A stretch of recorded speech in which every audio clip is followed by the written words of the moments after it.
Flatfoots and Fools, a podcast about detective games. I'm Andrew, and today I'm joined by the deduction master himself. Hi, I'm John. I'm usually the fool, but today we're going to be doing Duck Detective, the first one in the series, Secret Salami. Yeah. This is a fairly recent game. Came out in 2024 from a delightfully named studio, Happy Broccoli Games. So, John, what is this game? Going off the cuff, this game is kind of a short game. It is like Paper Mario, where the characters are cut out, and it is a detective game where you are playing Mad Libs. You get keywords and you fill them in and you make a logical story as if you're filling out a crime report. It is wonderfully voiced. The sound design is great, and we'll talk more about that, but that's the game in a nutshell. Yeah. You work in a very noir setting. It's got the crime jazz in the background. That's so good. The so stylized rain. The whole world is anthropomorphized animals. It's like you talk to a giraffe, a cat, an alligator, a bear, etc. This became the first game in a potential series. The second game came out a couple months ago, time of recording. I'm going to assume they're going to keep making more. I don't know that for a fact, but that's my guess. What you do in this guy is you explore the scenery, you check out clues, locations to investigate, and you interview characters. And especially in this game, you knock over lots of scenery. I had to go back for the achievement for knocking over every wastebasket, which is fun. You just kind of waddle around like a duck. Yeah, and you're a very clumsy duck because you can knock over a wastebasket from, reasonably far away. So the first time through, I tried not to destroy everything just to see how far I could get, and it didn't work out very well. While you're investigating and interviewing people, you collect a bunch of words for your word bank and then fill out paragraphs to make deductions. And I love it. You get a nice little stamp whenever you succeed. It's very satisfying to see the stamp. It's just the right amount of action and sound to go with it. The sound design, again, is fantastic in this game. Very satisfying ka-chunk with the stamp. It's somewhat similar to games in the Golden Idol lineage in terms of filling out a paragraph of words with different categories for names, actions, etc. But it's different from something like Golden Idol because here you really inhabit a character in the world as opposed to just detachedly float over a scene. Also, the stakes aren't as high. Like, you're looking for a Secret Salami. Oh, yeah. This is a kid-friendly game. Yes. And we should definitely say that it's not meant to be as rigorous as some of the other detective games we've covered, which makes it better for a younger audience. But if you're looking for the supreme detective challenge, this is a fun experience. It's not a hardcore experience. One of the reasons why I wanted to play this game in particular was when we have our list of games we want to review and go over, and I saw this one was at just under 2 hours. So this was a great palate cleanser.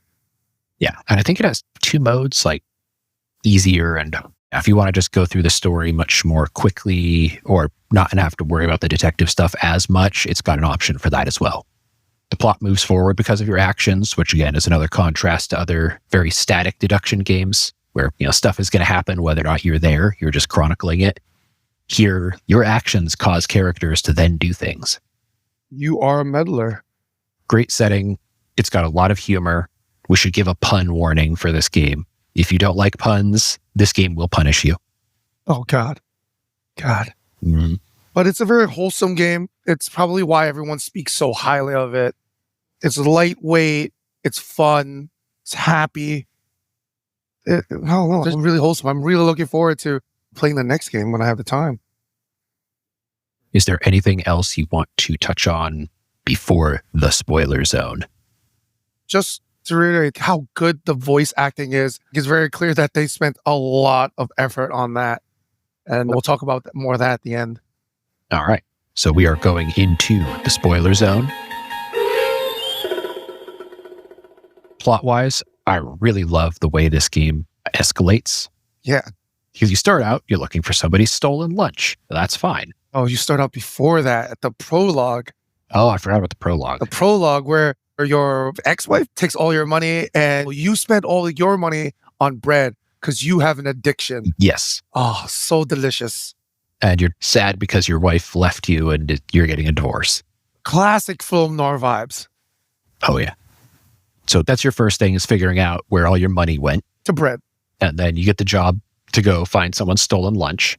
And then as you're solving that crime, there is a salami bandit who starts leaving notes around the office and pulls a somewhat ominous party prank. And then the game ends dealing with an international meat smuggling and a kidnapping. So what starts out as a very lighthearted thing does have a serious note at the end.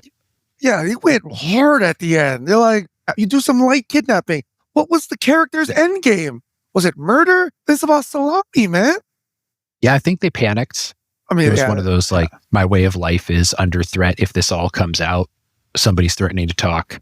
Quick. Step one, kidnap them, figure it out later. Which makes, like, the detective the impetus for that kidnapping. Yep. Not to victim blame, but still, it just takes a dark turn from a game of puns, which I didn't think about that until we just talked about it now. Yeah, and the deductions also escalate right at that point as well, because for a while it felt like they were trivially easy. And then right at the end, it was like, oh, I actually have to think about stuff and put together more information than I did before. And they had classic red herring stuff. So some other crimes going on in the office and stuff, which that's where I thought it was going to go. But no, twist. I was smacking myself in the forehead going, this is a cutesy game. I'm smarter than this, but I'm not. Yeah, it was a very nice twist. What did you play this on, by the way? I played it on a laptop. How'd you like it? It worked really well. Did you try it on Steam Deck? I played this one on the Steam Deck on the move. This one was really easy to pick up and put down and short. So I think I did it on a long train ride. I think I clocked in just about 2 hours. Nice. Yeah, I'm glad the interface works well on the Steam Deck. Not every game does. This one worked well for that. Yeah. And I like that it also starts out by telling you when you don't have enough information to solve something. Like early on, there's a computer and you can enter a password to unlock it. But when you first get there, it lets you know you don't have the information yet to solve for this. So you don't spend a lot of time trying to connect dots that aren't there. I think I needed it more toward the end when things got more convoluted. Yeah, especially trying to untangle the red herring crime plot or the B plot. Yes. Something I'd forgotten about that I really enjoyed was the little chapter summaries. Oh, yeah. Where you get a couple of panels and the detective narrates what just happened. It's very well voice acted, very cinematic. You feel like you're part of a show, and it's very wholesome. That part was really good. I also liked the music for those sections. Yeah. Like, yes, I get this chapter summary music. And at the ending, too. And then at the very end, you get to choose who you recommend for being arrested. I looked up the statistics before we started this one. Ah, excellent. Yeah, so the three options are Manfred, Sophie, and Boris. I was going to say Brutus, but no. Or the accomplice and The dupe. the dupe. Yeah, so I chose to arrest Fred and Sophie. It turns out I is not quite the statistically most popular choice. So you let the dupe go? Yep. I arrested all three of them because there's a conspiracy together. They're all part of it. Yeah, totally fair. But what's interesting was what you were just about to say, that the statistics show that most people usually put Manfred and Boris, so the mastermind and the dupe, and let the accomplice Sophie go. I thought that was interesting. I speculate, like, is it sexist? Because she got the dupe in on it. Like, she had more to do with it. It might be sympathy because she was also the one who got kidnapped. That's true. So that might be a part of it. And when we say she's the one that the most people let go, what is it? 2/3 of people still arrested her. Oh, yeah. 60%, I think. Yeah. That's just the lowest arrest rate of the three. Yeah. Because Manfred's what, like 98 or something? 90 plus. And Boris was, I think, like 80. Yeah, I would suspect it's more sympathy from kidnapping, though I don't know for sure. We'd have to survey the players. Oh, no, I was wrong. It was like 67 versus 62. So slightly more. I apologize for my mistake. We're not editing that out. I can apologize for my mistakes. Plus, towards the end, it seems like Boris had no idea that what was going on was illegal, which is why I ended up letting him off. Fair. I mean, he might have been a master liar, too. I could have been fooled by Boris the genius. That's not how they portray them, but I agree with you. Yeah. I understand why people let him go. I just don't understand why people will arrest him and not Sophie. That's the only thing I don't get. Arresting the dupe can go either way. I can understand arguments for or against. That's why I leave it up to the grand jury. They'll figure it out. I hope it's not a murder of crows. Sorry, I had to. Yeah, always go for those. The character designs were great. The personalities came across really well from all the characters. It was overall a delight. Yeah, especially getting to inspect all the characters, because initially they sort of got the 2D cutout of the person. It's like, it's not very detailed. But then when you meet each person, you can inspect them closely with your magnifying glass, and the entire character has a much more detailed portrait hidden underneath it that you reveal with your magnifying glass. It's like, way more went into this than you would think from the first glance. A lot of care and love was made into this game. How'd you feel about the crocodile? Freddie Fredersen? Yeah. The fan. Oh, yeah. He was awkward but funny. Like, fan of the detective kind of deal. You see where they're coming from a trope perspective. But man, yeah, at first it was super annoying. If there was a lot more of him, I think it would have overstayed his welcome. Oh, yes. But he's off in his own little corner most of the time. And so, you go over and interview him and show him some items you've picked up to get additional commentary. It's just a little bit here and there. And I wonder how he's going to show up. He's the only character I can think of that will show up for sure in the next one. He is on the cover of Ghost of Glamping. So we know he shows up again. Gotta have that whole buddy cop thing, just like Dark Side Detective. It's just the Dooley vibe. Yeah. El Durio. That's called a callback. God damn it. So what are your feelings overall on this game? I feel that it is a 2-hour game, and if you can get it for less than 5, it's worth it. It's enjoyable. I can hear the voices in my mind. It's very well voiced and cinematic. It's worth the time to play. It's a lightweight game. You can play it on the go. It's just been a delight. So I recommend it. 2 ducks, 2 thumbs up, and a loaf of bread. Completely agreed. I really enjoyed this one. I enjoyed the humor in it. The detective work was pretty well thought out. And I always appreciate when something appears very simple and then ends up with some real head scratchers towards the end. Yeah. The difficulty ramp up and everything. And I think this one can be a gateway drug for people. It's a good one to play with kids. Yeah. The animals are cute. The stakes aren't crazy high. There's no insane gore or murder. I'd say the most violence you do is to a couple of trash cans. As long as we don't talk about the whole kidnapping and what do you do after you kidnap a person? I mean, you hide the person, but... And let's not go down that dark hole. Let's leave it for PG-13 here. I definitely recommend this guy. I'd even pay up to 10 for this one, but that's a subjective call for everyone. Times are tough, my man. 2 hours, though. It's a bit short. But you have a Steam Deck, or it's also on the Switch.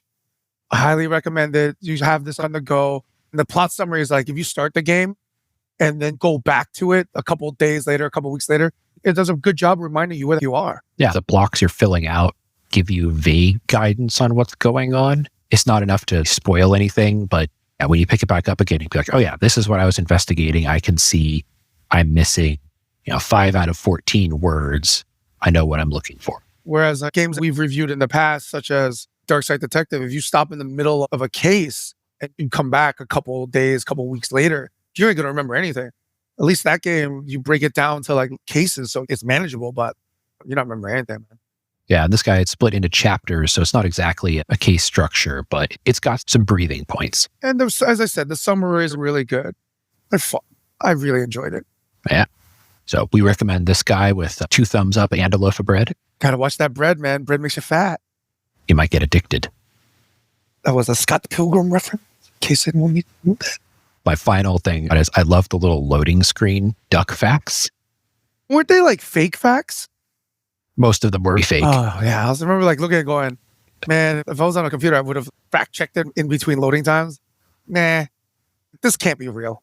I'm not that dumb. I remember at least half of them were fake. The other ones, I'm not sure. Some of them went by very fast as well. And there was a lot of text there. I was like, wait, what does that say? And then it was gone. What are you playing now? So I finished the Golden Idol and I was playing the Rise of the Golden Idol. I was sick for the last week. So I just like in bed played, just sped run those 2 games. And now to palate cleanse from mystery games, I'm playing an old favorite of mine, Suikoden 1. It's from the PlayStation era, but it was remastered. So I'm reliving my childhood. Oh, I also finished Return of the Obra Dinn, so I'll be typing up my notes on that soon. The granddaddy. Yeah. I got lost. But as far as the detective games go in the pipe, I'm playing the Shiva. I started playing it, then I realized that one is a short game, so I'm going to plot out some more time and just focus on that instead of going back and forth. I am stealing my soul to finally restart Disco Elysium. That's going to be my long-term game. The one where I play on and off because it's such a heavy game. Oh God, I feel that part, the heavy game. Yeah, recently I just finished Unheard, Voices of Crime. Unheard. Yeah, it's a great one. The TLDR is you listen to audio transcripts in different rooms and piece together the people that are running around and what happened in the case. Oh, that's not one I can play in my room at night. I don't think it's that creepy. Yeah, it doesn't come off as a horror game. It's more like a forensics reconstruction kind of game. Yes, that was really good. And then I started on a game called The Darkest Files, which is a investigative game about old Nazi war crimes. You play a prosecutor in, well, not necessarily war crimes, sometimes home crimes. And you play a prosecutor in West Germany 11, 12 years later. And you're sort of looking at these cold cases, interviewing the remaining living subjects, digging through documents and trying to figure out, okay, what actually happened here? So far, I've gotten one case in, very well done game, but also very heavy. Of a quick real life detective story that I wanted to share. One of the party tricks that I do sometimes is guess where people are from based on their accent and how they speak English. Mm-hmm. Guessing like, where did they spend the most time while learning English kind of deal? And I was talking to this guy over the phone for work, and they were trying to come back to college in New York. And I was like talking to him, and I was just like, I just kept roasting him because it's funny. And I guess that he was from Jackson Heights, Queens, New York. And he was just absolutely floored that I got it in one. And that's kind of why I really got into these detective games. If anybody who's listening to this wants to learn about accents and stuff, GMU has an accent archive. That's George Mason University. It was a study done and it's still getting updated where they have like 3,000 samples of people reading the same script, the same paragraph.